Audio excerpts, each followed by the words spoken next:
Welcome to a growth enablement guide for what happens after establishing an onboarding program. Let's dive in. So you have an onboarding program in place at this point. What's next? You'll have to consider what knowledge gaps are most critical to fill.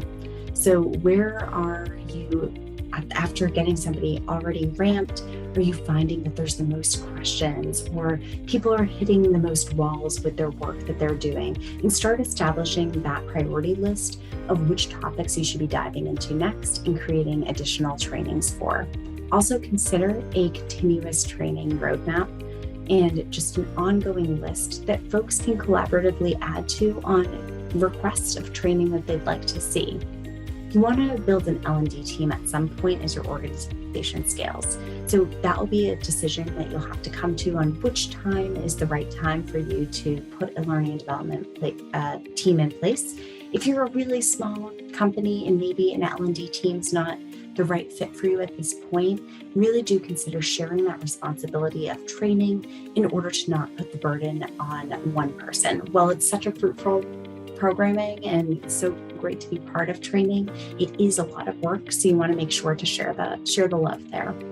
You'll also want to consider your tooling. Are you at a point and scale that you have miscellaneous resources, you have a lot of one-off trainings, but you really don't have a great platform to measure completion, to be able to add additional self-paced resources, to be able to really help enable the training of your colleagues?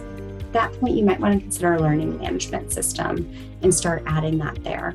Also, if you're planning on going public as a company, having a learning management system in place will help you when it comes to legal and compliance training that you generally will have to report on completion.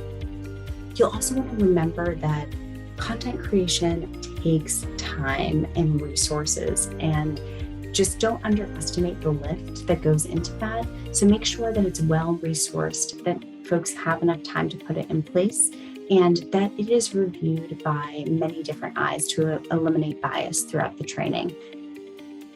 I want to go into a client example of what this might look like for this continuous training, what it looks like in practice. So we've worked with this amazing client who has decided that they could leverage an existing resource, which we really recommend. If the movement is already going in one direction, go where the movement is. So in this case, they have all their sales reps on Salesforce. So when somebody logs into their Salesforce account, which they do each day, they're going to be able to see this welcome screen with hyperlinks to additional trainings and any new links and trainings that are available and documentation around that.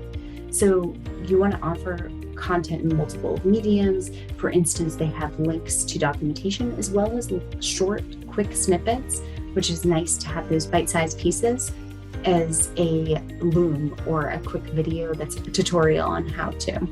Lastly, we'll like to just say well-crafted training and onboarding does enable growth, and we hope we can help you enable growth in your company. Thank you.